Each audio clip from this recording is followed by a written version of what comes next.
And we are live. Welcome to Awesome. Tuesday Night Live, Boxes of Comics. I'm your host of Boxes of Comics, aka Chase Higgins, aka the greatest man to ever walk the planet Earth. Here tonight we have another special guest. That's right.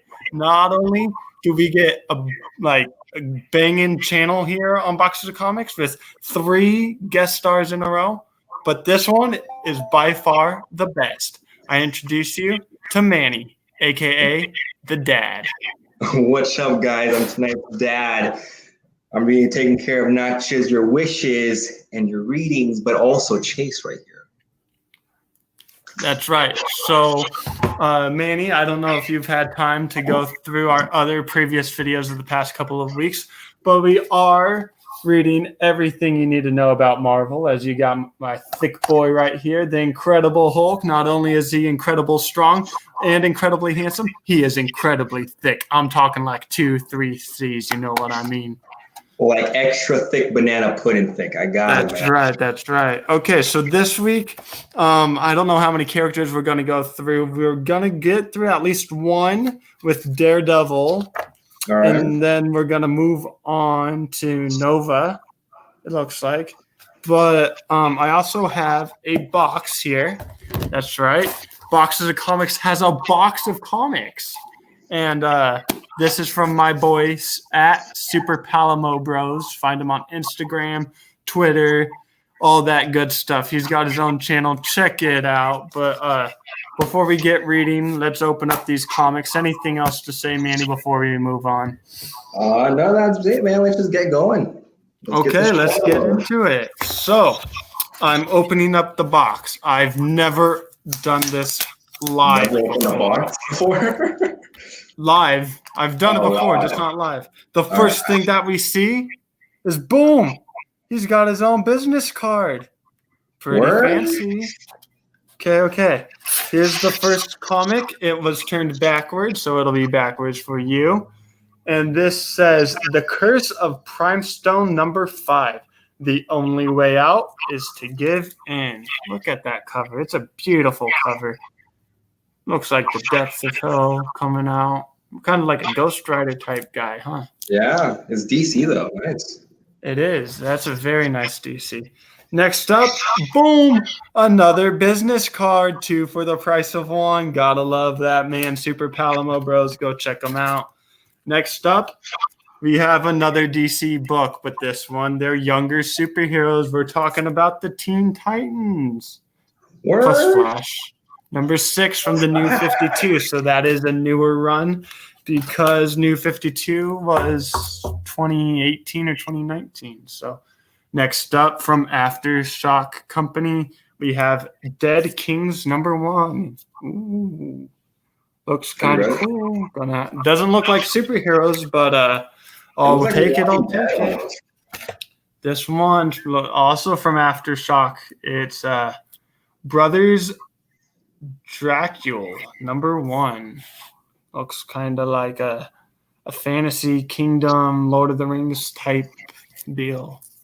Pretty fancy. Maybe a vampire one. Dracula. Next up, we have Hellblazer number 23, Devils on My Shoulder. But this one doesn't come in a bag and board. He messed up. Automatic B for the box's grade. Okay, next up, he gave me a lot. The Lost City Explorers number 1 by Chris Blythe and Troy Thierry. Boom, there it is. Look at that cover. Looks kind of cartoonish, but looks pretty good. Not as good as me, though, because we all know I'm the most handsome man alive. Next up, we move into Detective Comics. That's right. From November of 2000, 2 months before I was even born. That's right. I'm a freaking boomer, man. We got a 64-page anniversary issue of Batman. Looks like you got Ra's al Ghul right there, too. Okay. Next up, oh no, he's big. He's chunky. He gives Hulk for the run of his money for the thickness. We have Batman 517, and it looks like there's a Bane? I don't know what that is. It's Is that something. Bane? I don't know. But you got Bane, and then you got a girl trying to stab Batman with a knife. Look at those trap stuff. I Damn. know. Okay. Last but not least, from Techno Comics with an X from March of 1995, we have Neil Gaiman's Mr. Hero, the Pneumatic Man, #1. Pretty cool, pretty cool. Introducing Technophage, also inside game piece and trading card. And then I don't know if I don't think I showed this one. #1 of Takeo from Icon Comics, first issue. That one looks more cartoonish. Yeah. Interesting. So those are all the comics that my man Super Palomo Bros gave me. Don't forget to check them out on the gram because everybody loves the gram, man. And you know he knows what he's doing when it comes in a pretty sturdy box.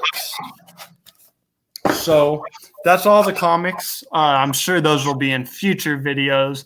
Like I said last week, we did write a episode 11. We're going to be talking about Hawkman. That'll be coming out soon. Just got to find the time to film it in between school and my new job, talking to all the pretty girls, and talking to my friends, and playing Fortnite.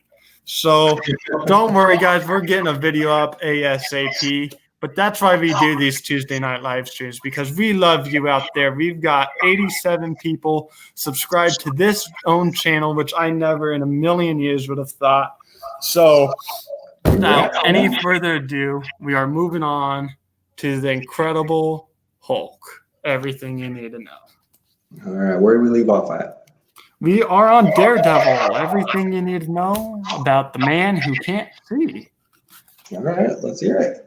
Okay, so this book, I don't know if you've seen the last couple of videos, but it just gives facts. There's not a real storyline to it, so I'm going to name some facts. If you have any interesting things you want to say, feel free to jot in, and we'll see where this goes. Sounds good, man. Sounds good. Okay, so starts off with identity crisis. Bum, bum, ba, bum. Sometimes I think I was born to be Daredevil. Matt Murdock is the identity that's not real. Sounds kind of like Batman. I don't know about that. Okay. Shield declassified. Electric attraction. Matt Murdock and Elektra Nachios are college sweethearts until her father is murdered. Elektra becomes an assassin for hire. She re-enters Matt's life when secret ninja organization, The Hand, tries to kill him, and she's leading them. Bum, bum, bum. He is known as the Nighttime Ninja. By day, blind Matt Murdock works as an attorney. By night, he is Daredevil, protecting the innocent from crime and supervillains. To law-abiding folks, he's a guardian angel. But to the criminals of the underworld, he is a terror. Wow. 50. That's right. 50. That is the maximum distance in feet, or 15 miles. Daredevil can track a person by smell through a crowd. So he's got one heck of a sniffer, man. Oh. Yeah. Tell me more. Okay. Well, did you know super sensitive childhood accident with radioactive chemicals leaves Matt blind but boosts his other senses to amazing levels. He can hear changes in a person's heartbeat that reveal they are lying. He also develops a radar sense that perceives a 3D space around him and can detect motion. So, before we move on to the next page, do you have anything to say? The only question I have for you is, have you seen the Daredevil movie that came out like 10 years ago? Yes, with Ben Affleck. Yeah. In there, we were talking about Elektra. I don't think they mentioned that they were college sweethearts, did it? Did they? No, I don't think so. Didn't she die in that movie? Yeah, I'm sure she did. It was a pretty bad movie, so I'm sure it was a pretty bad movie. All right, let's keep going, man. Okay, So a little bit about Daredevil coming here in the new near future to the Marvel Cinematic Universe is he had his own Netflix TV show that everybody knows and loves, Right. unless for some reason you don't like it. But Disney bought Fox, and they're starting to get back a lot of those Netflix properties as well. And he's supposed to be introduced in the new Spider-Man movie as Peter Parker's lawyer. Really? So I don't know if they're going to go that route because it sounds like Doctor Strange is going to be heavily involved as like Spider-Man's go-to guy. Kind of like how it was Nick Fury in the most recent one with Jake Gyllenhaal, and then before that it was Iron Man. So I wonder if they're going to put in Daredevil as well, and that's where he gets introduced. But enough about Spider-Man. This is about Daredevil, right? Right. So here are some facts. His real name, Matthew Matt Michael Murdock. Matthew Michael Murdock. That is his name. He goes by Matt. His strengths, incredible. He has incredible martial arts, superhuman senses, and he has incredible athletic skills. His weaknesses, I'm sure you could guess his one weakness. You can't see? That's right. He's blind. You can't read either. No, that's what it says. It says weaknesses, he's legally blind. Not to be confused with Legally Blonde. Yes. That's a musical. We got no time for musicals. His job, he's a lawyer. So that's where he would come into the Spider-Man part of it. Is maybe Peter Parker has to go to court, clear up his name. He's like, yo, I'm not Spider-Man. And maybe Matt Murdock's like, yo, I'm a pretty good guy at cases. I'm going to help you out. I'm a good lawyer. His home turf, Hell's Kitchen in New York City. I don't know where that is. I don't know if that's a real place. But I know that Queens is in New York, and that is the home of the friendly neighborhood Spider-Man. So we got connections, and maybe he comes in Spider-Man 3 or Spider-Man 4. Allies? Oh, look who's the number one. Spider-Man. Jeez. Black Widow, then Iron Fist, which Iron Fist was also a Netflix show, right? I think so. It sounds familiar. Right? Or Hulu? Maybe it's Netflix. I know they had Luke Cage on Netflix too, and he's Marvel. You also have Foggy Nelson, and then you have a Karen. Nobody likes a Karen. You have Karen Page. Oh. His foes, the Kingpin, which is the big guy that knows what to do. He also doesn't like Spider-Man. You have Bullseye, and Bullseye was in the 2003 movie. Stiltsman. Here's an interesting one. Electro. And Electro was in Amazing Spider-Man 2. Yeah. That garbage movie with portrayed by the Andrew Garfield movies. Yeah. They're terrible. Well, okay, so I guess a little sidetrack. What do you prefer then? We have I like Tobey. Tobey Maguire? Yeah. Those are the classic ones, dude. I love Tobey because it's such a meme and it's just so classic. And then I felt like they jumped the gun on rebooting Spider-Man and gave it to Andrew. And then they realized they messed up. So then they teamed up with Marvel and gave it to Tom Holland. But I feel like Tom Holland gets babysat a lot because you have Iron Man. Yeah. And then you have, I guess you could say Mysterio, or you have Nick Fury that babysitted him, but it turned out not to be Nick Fury. And then this one is supposed to have Doctor Strange. So it's like, when are they going to give Spider-Man like his own movie? He's been working. He seems like that sidekick. Like he's just trying to like fill the void for Tony Stark at every movie that comes out. Yeah. Yeah. I don't like it. So that's why I like the Tobey Maguire ones. But Electro's supposed to be in the new Spider-Man 3. And it is going to be Jamie Foxx, but it's going to be a different interpretation. He's not going to be blue. He's going to be green and yellow. Oh, okay. Yeah, so it's going to be different. So we'll see. Moving on with Daredevil, it says he was 12 years old when he lost his sight. He can hear a heartbeat of someone up to 20 feet. He can smell gunpowder from 3 city blocks away. And the lowest sound Daredevil can hear is 1 decibel. And the average human only hears 2. So he's got enhanced senses. Going over the costumes, it says a yellow suit with a single D insignia, which later became Devil, gives a distinctive look. So he was yellow, as I can show you. What am I looking at? Oh, wow. Okay. Yeah, he was yellow and black, and then he becomes red. And then it says, keep it simple. Comfort is key for superheroes. This crimson suit is a practical choice.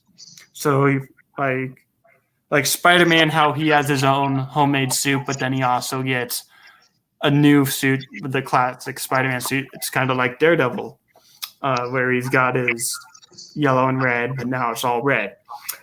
Next up, you have Arm Yourself. Guard against injury with this biomimetic suit with built-in white armor. And it kind of looks like the Punisher, actually. I don't know if you can see. It's pretty small. Where am I looking at it? Right above my finger. Kind of like. Kind of does. Yeah, it kind of does. Yeah, kind of like Punisher. Not afraid to switch it up. This black costume with red utility belt and a red double D gives and gloves is sure to freak out foes. Yeah. Okay. What else? When creating Daredevil, Stan Lee wanted a fresh new superhero formula. He focused on a hero with great weakness who had developed amazing powers to compensate all the panels. Daredevil is best known for hunting down underworld boss Kingpin. Another fun fact, Matt's cane, which he uses, contains a grappling hook and cable for climbing rooftops. It also converts into a fighting club that he can throw with incredible accuracy. Impressive for a blind guy. Right? Pretty good. And then the last bubble here, it says super. Oh, wait. We already read that one. Never mind. Moving on. Hide. I don't know why that popped up. Yeah, that was a little strange. It was, wasn't it? Oh, yeah. Who is this? It just looks like a bunch of space stuff. Yeah, let me show it. Who is that? I don't know. It's like a bunch of space. Like you have somebody here from you have Adam Warlock, but like I don't know. Oh, that looks like Ego the Living Planet, which was in Guardians of the Galaxy. I don't know. Let's read, see what it gives us. What happens when a planet comes to life? You get Ego, the living planet. Using powerful humanoids created from his own body, Ego attacks other worlds and absorbs them into himself. And he was the villain in Guardians of the Galaxy 2 because he was Star-Lord's dad. Yeah. And I think that's how they're going to create Galactus, because Galactus is another alien that likes to eat planets. But I don't think they're going to make him like really big like they do in the comics. Yeah, he's huge in the comics. Yeah. So I think once Marvel starts doing the Fantastic Four and Galactus, I think they'll make him more like Ego, because they're both like planet-centered. Yeah. Here we go. Power up. Nova Prime. Roman Day, the last of the Nova Corps, gives Earth's Richard Rider the power of Nova Prime. Richard goes from working in a burger bar to fighting evil and protecting the galaxy as super strong and now invulnerable, and takes the name Nova. And that reminds me a bit of Green Lantern, because he gets his powers from when an alien hits Earth, and then the alien gives him the ring, and now he's got to. So it's kind of like Green Lantern. Next up, the planet Nowhere, and that was also in Guardians of the Galaxy. I don't remember if that was number 1 or number 2, but they go to the planet Nowhere and they talk to the Collector, who has an Infinity Stone, and he tells them about the Infinity Stones, and then the bad guy shows up. So whatever. Nowhere. This is treated like a planet, but is actually an enormous rotting head of an ancient celestial. The inhabitants of Nowhere mine the head for its rare and precious resources, such as bone and brain, which they can in return sell. So that must be Nowhere, maybe. Maybe that's Nowhere. I mean, that's a Chris goatee is going on. Yeah, for a dead body. What else? Handle with care. If you're looking for the most powerful items in the universe, go see the Collector, Taneeler Tivon, an elder of the universe. He's one of the oldest known beings in the cosmos and spends his life collecting items of boundless power. And he's in Guardians of the Galaxy, played by Benicio del Toro, who was also in that awful Star Wars Episode 8. I didn't watch the new Star Wars, dude. They're garbage. I figured. They're garbage. I stick with 1 through 6. Anyways, he's played by Benicio del Toro, and his half-brother in the movies and in the comics is played by the Jurassic Park guy. Apartments.com. Oh, I know who you're talking about. I don't remember his name. Yeah, let me look it up, because I can look it up. Jurassic Park. Cast. Jeff Goldblum. That's who it is. So, you have Benicio del Toro, and then you have Jeff Goldblum, and Jeff Goldblum is the Collector. Okay. No. Other way. Benicio is the Collector. Jeff Goldblum is the one from Thor 3, Ragnarok, and he's got the fighting planet where people have to fight. Anyway, yeah. Then it says, Guardian of the Universe. The uni power is a manifestation of the universe itself. When reality is in peril, it bonds with the host to become Captain Universe, a hero tasked with protecting everything in existence. That'll be interesting. I wonder if they'll bring that into the Marvel world. Do you think it's going to be an Avengers movie and continue on, or do you think it's going to be like individual movies that come out for the different heroes? No, I think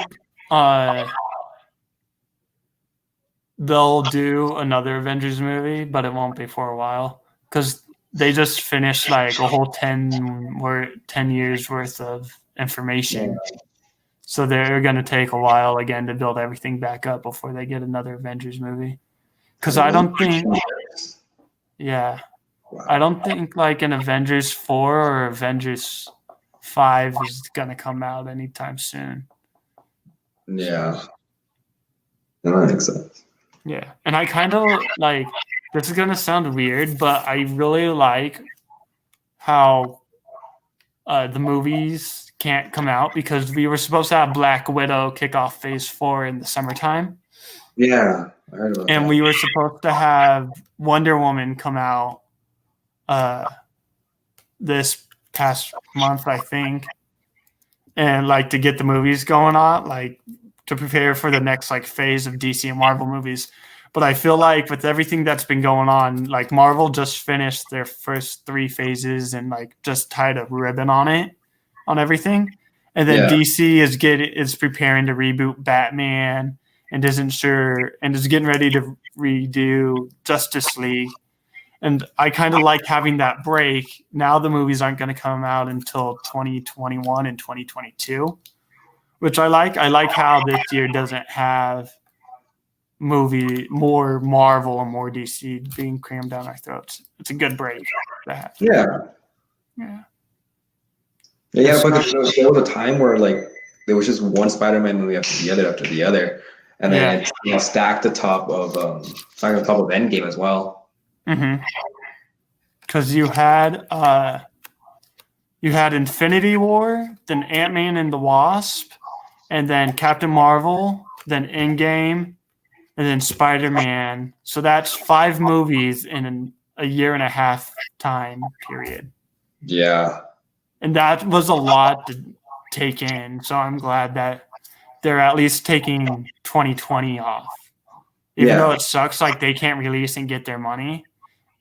Because that sucks because now movie theaters are going out. But that's a positive of COVID, I'd say. Yeah, I mean, they are. Some movie theaters are opening up, though. Which have you heard about that? Yeah, no, they're slowly, but it's not like camp overnight kind of big movie. Yeah. Yeah. Because I know the new Christopher Nolan movies, that the guy who directed the Dark Knight trilogy, he's got Tenet out, and that's in select theaters. Oh, wow. But I don't feel like Marvel or Disney and Warner Brothers would release Marvel and DC movies during this time, even if they were allowed to, because I feel like they want to wait out and get as much people into movie theaters as possible. Because I feel like even with having the choice to go to movie theaters, you probably don't want to go to one because you might not survive.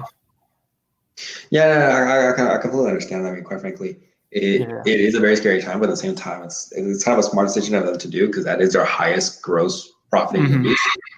Of genres. So I like the break. It's good. What else? I think this is the last fun fact. Eon is a cosmic entity hailing from his own dimension, the Eonverse. He creates the powerful quantum bands and appoints the protectors of the universe to wield them. It's kind of interesting to read this book and see like what heroes have been done and what heroes haven't. And Marvel movies. Because like after 10 years, they've used a lot of characters, but if you look at like all of the comics, they probably only have like 10% of the characters. Which is a little strange, you know, because I mean, you mentioned the guy earlier in the I forgot his name, the Big Dead Planet page. Oh yeah, Eon. I didn't recognize it. From like the big like I guess blockbuster films that has come out over the years, and none of that has come out. But did you hear? I thought they were doing the Sony's Venom movies. Supposedly, like they were gonna give the rights to Disney, and they're gonna have Spider-Man in the new Venom movie. I don't know how true that is, though. That's what I heard. Are they because Sony owns Spider-Man? Marvel sold it to Sony. Oh, really? That's why. Yeah. So that's why they created the original Spider-Man trilogy. Is Sony wanted to make movies, and Marvel needed money because they were going bankrupt.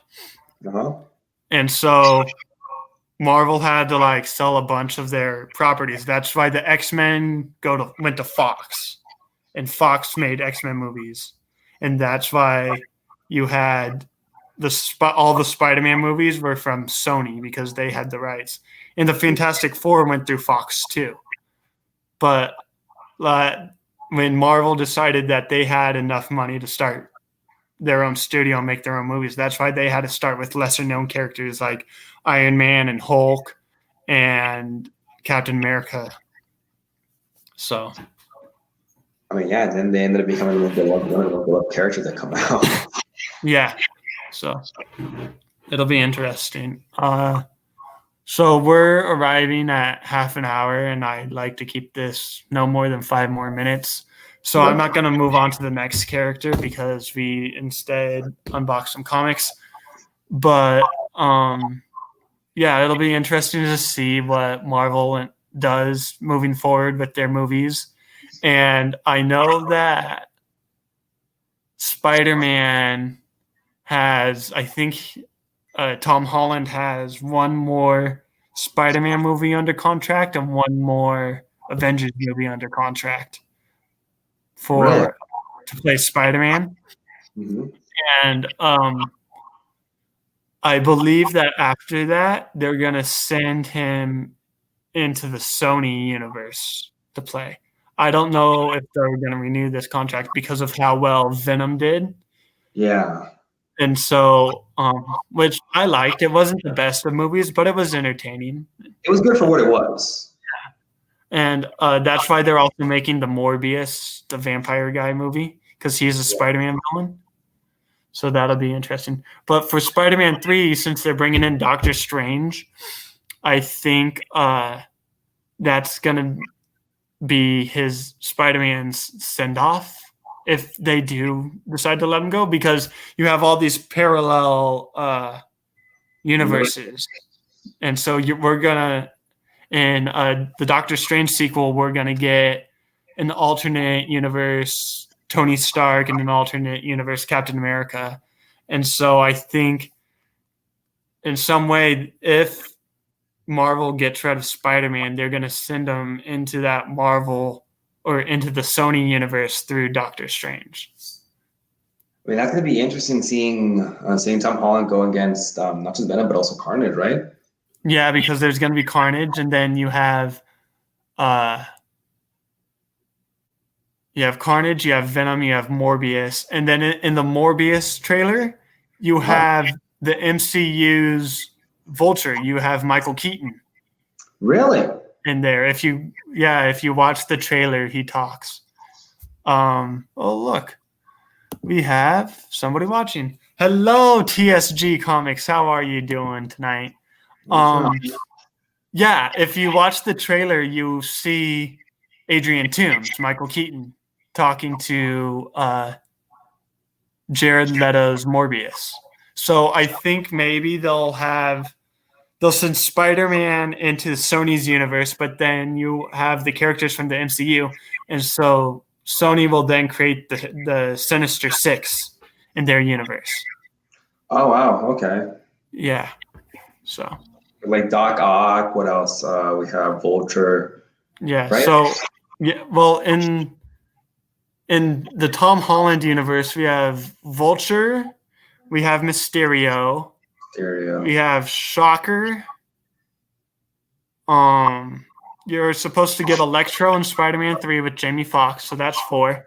Right now? Then you're supposed to get Kraven the Hunter in Spider-Man 3. And really? then and then in Spider-Man Far From Home, the bus driver, if you rewatch it, there's a scene where the bus driver is Russian and his name is Dmitri, and Dmitri is the chameleon. So that makes 6. So if they want to go that route, or what could happen is if they want to go keep track of the multiverse thing, you could bring in the Green Goblin from the Raimi trilogy. You could bring in Doc Ock from the Raimi trilogy. You bring in the Lizard from Garfield's trilogy. You bring in Vulture, Mysterio from Holland, and you also bring in Electro from Holland. So you have multiple ways that they could create the Sinister Six. Yeah. All right, that should be an interesting movie to watch. Yeah. It should. Well, We are arriving at 35 minutes, and I don't want to keep you guys too long. So, like I said, we are working on a couple new scripts. We have episode 11 written out. We just have to have time to film it, and that'll talk about Hawkman. And Hawkman is a DC character, and he's supposed to be in The Rock's Black Adam movie. I don't know if you knew that. So there's that. As you can see, we have a ton of comics to read on top of the other comics I need to read. So I've got lots of stuff going on. So, yeah. So keep tuned. Thank you guys for watching. Do you have any last thoughts or comments, Manny? No, just thanks for having me on the show, man. Okay, cool. Oh, wait. He says, TSG. They've basically confirmed that the Sony MCU crossover without officially confirming it. Yeah. So that'll be interesting to see whenever they do confirm it. But like I said, I want to keep this no more than what it's already at. So thank you guys for watching. Don't forget to hit that like button, subscribe, show this video to your friends, your family, follow us on Twitter and Instagram. And I hope you guys have a good rest of your night. And thank you for joining. Awesome. Thanks, guys. Have a good night.